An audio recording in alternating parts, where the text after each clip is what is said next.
Ya estamos de vuelta en su programa Contacto Directo, 12 del mediodía con 39 minutos. Y a esta hora vamos a analizar la propuesta económica de los candidatos presidenciales. Y para ello contamos con la presencia de nuestro invitado, el economista José Luis Tapia Rocha, a quien doy la bienvenida.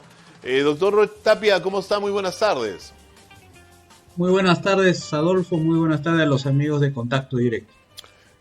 Vamos a pedirle su apoyo para poder analizar algunas de las propuestas económicas que en el plano económico han hecho los candidatos presidenciales. Y la que tal vez más llamó la atención del pueblo, de la población, del electorado, fue la que tal vez también sonaba algo más descabellada, y le quiero consultar a usted con su experiencia si es que es factible o no. Pero el candidato Acuña habló sobre un bono de 600 soles para todos los peruanos. ¿Se puede hacer esto? ¿Qué opina de esa propuesta? Bueno, que se puede hacer, se puede hacer. El problema que yo puedo observar es que va a entrar un desfinanciamiento del presupuesto público. Nosotros venimos arrastrando desde el año pasado que los egresos, los gastos del gobierno superan en 10% más a los ingresos que posee el gobierno. Si el señor Acuña pretende gastar más, lo que va a hacer es incrementar el déficit fiscal. Y eso mandaría una señal negativa hacia los mercados internacionales. Que simplemente el Perú está entrando en una indisciplina fiscal. Una indisciplina vendría a ser como para los inversionistas, no está haciendo bien sus tareas el país, ¿no? Está desequilibrando sus cuentas fiscales, es decir, está gastando más de lo que tiene, y eso en algún momento le va a pasar la factura a todos nosotros, porque recuerden bien, amigos, que todo ingreso y gasto del gobierno proviene de los impuestos. Así que a futuro tendremos que pagar más impuestos para equilibrar ese déficit que ha ocurrido desde el año pasado a raíz de esta cuarentena que nos mandaron a todos a nuestras casas, ¿no? Ahora, en otras de las propuestas económicas que veíamos con atención, bueno, en todas lamentablemente hay una constante, que no se dice cómo, ¿no? O sea, hay promesas, infraestructura, colegios y muchas cosas, pero el cómo no se dice. Como usted bien ahora está aclarándonos, la propuesta del señor Acuña es viable, pero tiene unas consecuencias que no se explican, y el pueblo, pues, desconocedor de los temas económicos, pueden caer ante la tentativa de una promesa como esa, muy populista, dicho sea de paso. ¿Usted cree en los debates ha faltado a candidatos decir cómo, de dónde van a salir para hacer el cumplimiento de esas propuestas? Y es que me parece algo natural no decir el cómo. Justamente creo que le da un margen de maniobra a los candidatos poder guardarse el cómo para enfatizar el qué. El qué es más digerible, mi querido Adolfo, que el cómo.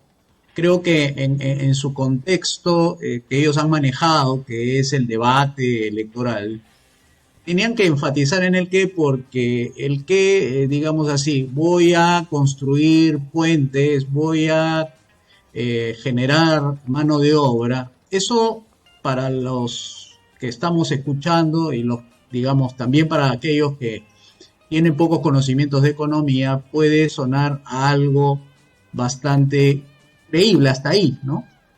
Pero si tú entras en el cómo, ya entras en la parte técnica y decirle a las personas en ese momento, y esto se va a financiar con bonos del extranjero porque la tasa de interés va a permitir que se logre a 4.5% cuando el énfasis internacional es a una tendencia a no prestar, y eso, ¿me entiendes? O sea, entraría en un lenguaje técnico que la gente se va a perder y no va a entender finalmente. Yo creo que es una estrategia política el no decir el cómo, porque se pierde el mensaje del qué, o sea, lo que ofrece, lo que promete y todo eso, ¿no?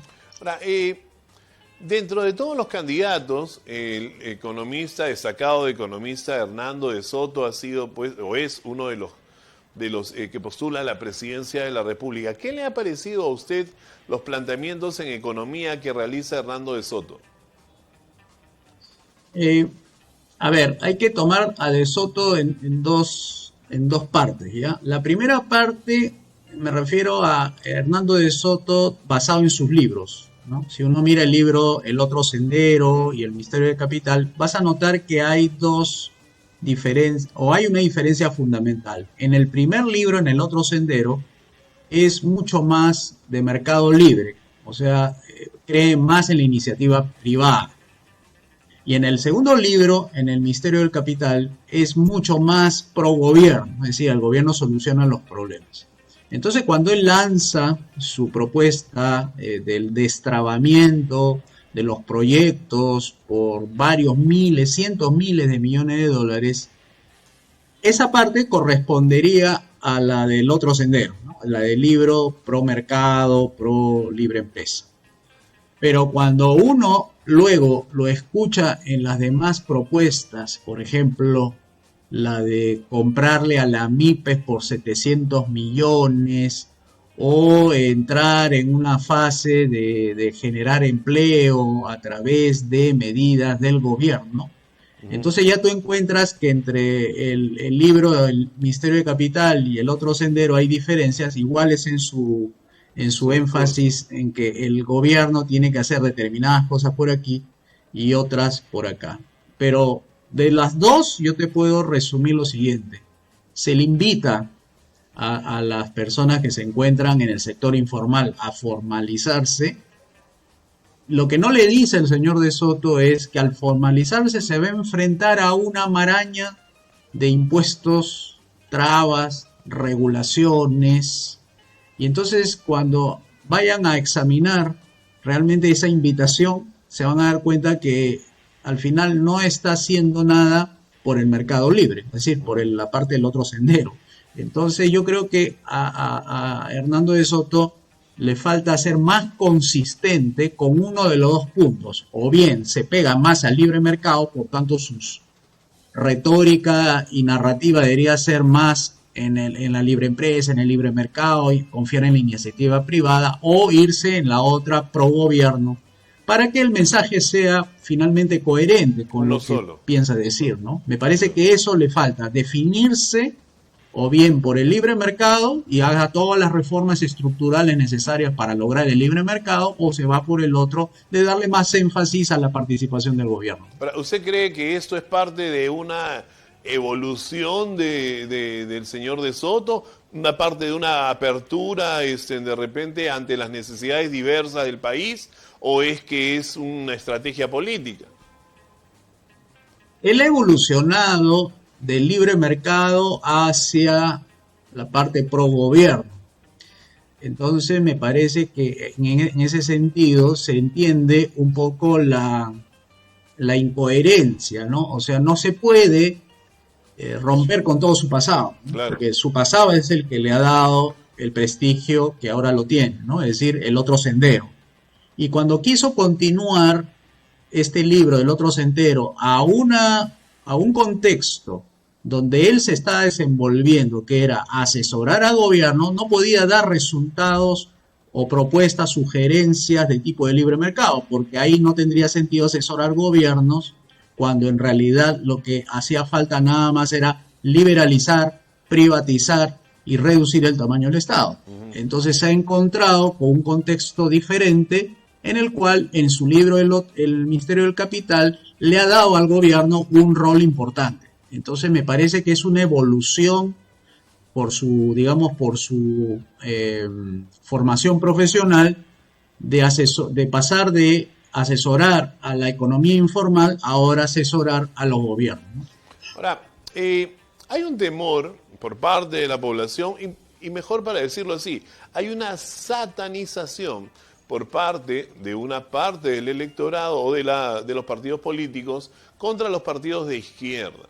por el tema después de Venezuela y toda lo que sabemos hoy vive el hermano país. Y a Verónica Mendoza se le vincula con estos temas, el tema del paternalismo, el tema de los subsidios, el tema pues de querer hacer del Estado una gran casa que al final termine por sacar de las grandes empresas este dinero para repartirlo. Una especie de Robin Hood de los tiempos modernos. ¿Qué opinas sobre las propuestas económicas de Verónica Mendoza?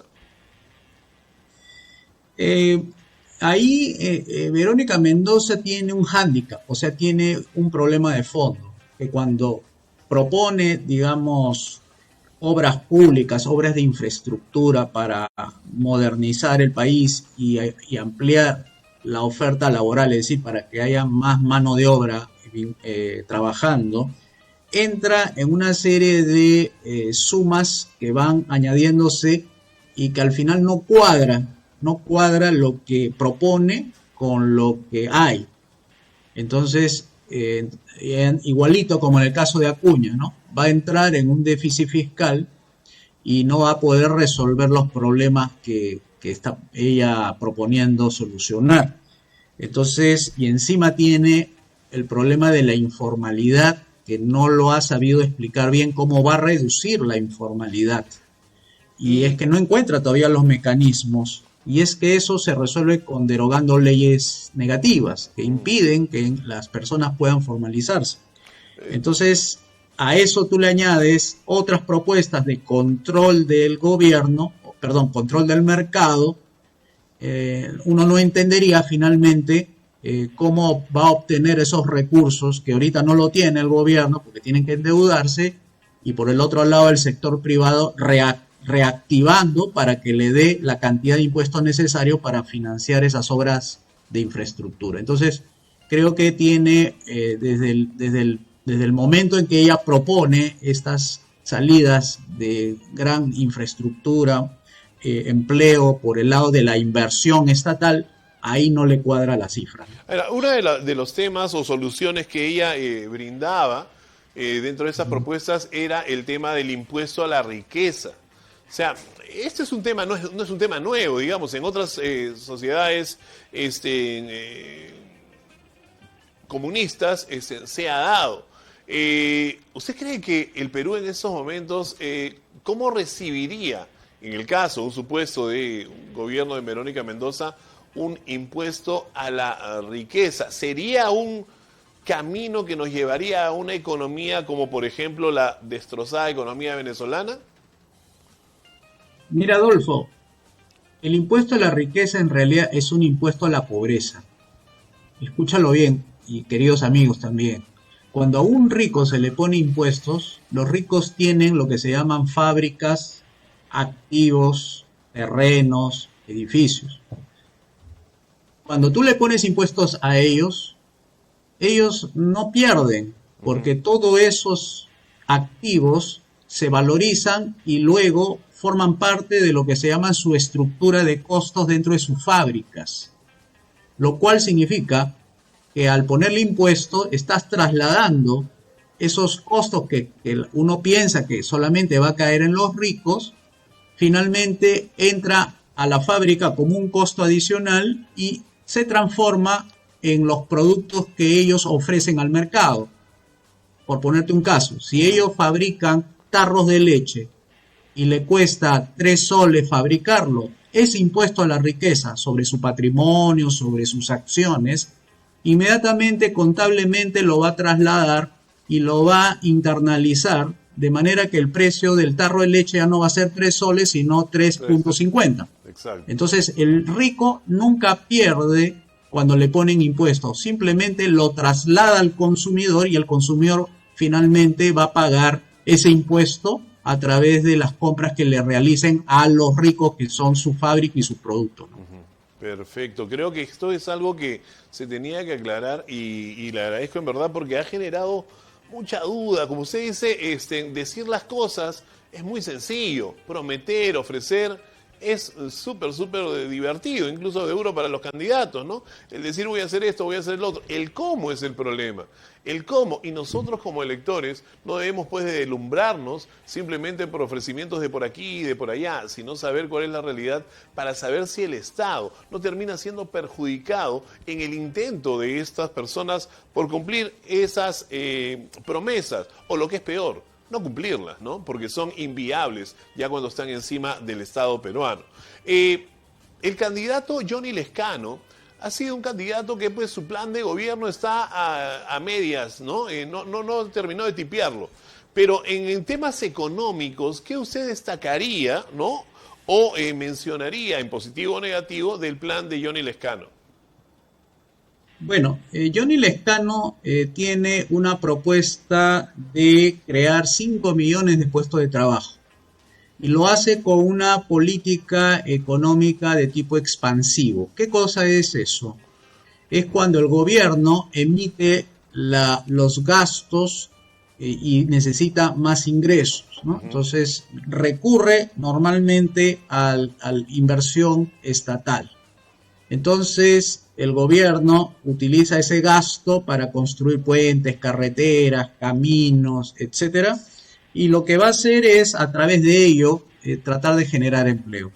Pero esa cantidad que propone él de los 5 millones de empleos tampoco cuadra con la capacidad que tiene el gobierno para generar empleo. El que puede generar mucho empleo es el sector privado. Exacto. Creo que ahí apuntó mal el señor Lescano. Debió haber dicho, voy a generar empleos a través de la inversión privada que más o menos te genera dentro del PBI el 18%. Ahora, doctor Tapia, mientras que... Sí, perdón, un ratito para terminar la idea solamente. Dígalo. Mientras que la inversión estatal es apenas del 4%. Entonces notarás la diferencia de que la inversión privada sí puede generar más empleo que la inversión estatal. Ahora, ¿esta propuesta de Johnny Lescano no corresponde más a una ideología de izquierda? Sí, por supuesto, claro. Cuando la izquierda se diferencia de la derecha, cuando le da mucho énfasis, mucho rol al gobierno para solucionar los problemas económicos. La derecha, por el contrario, enfatiza más en las propuestas de la inversión privada, del libre mercado, la libre empresa. Entonces, la izquierda se caracteriza porque en la ideología tiene 3 principios que siempre lo llevan en todos sus planes de gobierno. El gobierno es ilimitado, los mercados son controlados y la propiedad, en la medida de lo posible, que sea del gobierno. Esos 3 principios siempre hay que tenerlo en cuenta al momento de emitir una opinión. ¿Qué hace al respecto en materia de gobierno, de mercados y de la propiedad estatal, ¿no? Y brevemente le pido, porque nos está venciendo el tiempo, no quedarnos sin estos 2 candidatos que creo son importantes y la población también debe saber qué es lo que van a plantear. El señor López de Aliaga y la señora Keiko Fujimori. Dentro del tema económico, ¿qué es lo que usted más resalta de estos candidatos? A ver, en el caso de López de Aliaga, veo bastante confianza en querer generar empleo en grandes obras de infraestructura. Por ejemplo, habla de la línea 3, 4, 5, que son varios cientos de millones de dólares que se va a gastar para que eso camine, ¿no? Eso es la primera, los grandes proyectos de infraestructura. Lo otro que me llama la atención es la idea que tiene, creo que desde el comienzo de su campaña lo dijo, voy a reducir ministerios. Parece interesante, ¿no? Reducir ministerios. Pero lo que no dice el señor López de Aliaga es la reducción de las funciones. Una cosa son los ministerios y otra cosa son las funciones. Exacto. Para un economista le llamaría la atención por la parte que dice reducir funciones. Porque funciones significa que el Estado que no se entrometa mucho en el mercado. Mientras menos funciones tenga en la economía, más libre es la economía y por tanto la gente puede invertir más, puede haber menos impuestos incluso y los precios de los productos y servicios pueden bajar. Pero él nada más habla de ministerios, pero no de funciones. No, Hay que mirar bien su plan de gobierno y uno se va a dar cuenta que es una simple reasignación de puestos de responsabilidad ministerial. es lo Por mismo. ejemplo, O sea, en el caso de los 19 ministerios que existen, él propone bajarlo a 10. Pero esos 10 personas que van a quedar, que van a ser sus 10 ministros, sí, van a asumir las otras 9 funciones. ok. Entonces, eso es por el lado de López de Aliaga. Y de Keiko Fujimori, para terminar, me llama la atención es en la parte de la recuperación del empleo a través de la inversión pública. Creo que si bien ella hace más énfasis en lo privado que el Lescano sí es mucho más estatista, Keiko Fujimori no está presentando un cuadro completo porque cuando dice que va a recuperar el empleo por el lado de la inversión pública, no nos dice cómo va a lograr hacer esa reforma tributaria que le permita financiar esa propuesta de la inversión pública y de la ejecución de las obras públicas que ella propone. Además está proponiendo la creación de un viceministerio de las pymes y todo eso, ¿no? En verdad hay muchos temas por conversar en el aspecto económico y en las propuestas por aclarar para el público. En verdad nos va a quedar corto, lamentablemente, el tiempo, doctor Tapia, pero yo quiero agradecerle por esta entrevista y me despido con la última. Dentro de todas las propuestas económicas que usted ha podido leer en detalle, ¿cuál considera usted, que no significa que usted vaya a votar por ella, pero cuál considera usted que es la más viable y necesaria para la actual situación de nuestro país? Me refiero a todas las propuestas que estén apoyadas en darle mayor participación al mercado. Es decir, donde las propuestas apunten a decir, proponemos que el sector privado compre las vacunas, ¿no? Que el sector privado genere inversión, La mayor que el apertura. sector privado haga este tipo de tareas. Esas propuestas sí las veo viables. Las otras de que el Del Estado y que el estatismo. gobierno realice, yo creo que esas son inviables. Ok, entonces ya sabemos por quién va a votar. Muchísimas gracias, doctor Tapia. Muchísimas gracias, Adolfo. Hasta la próxima. El doctor José Luis Tapia Rocha, economista, ha estado con nosotros analizando las propuestas presidenciales en la materia económica de los candidatos que este 11 de abril tendrán su voto. Y usted debe estar muy informado.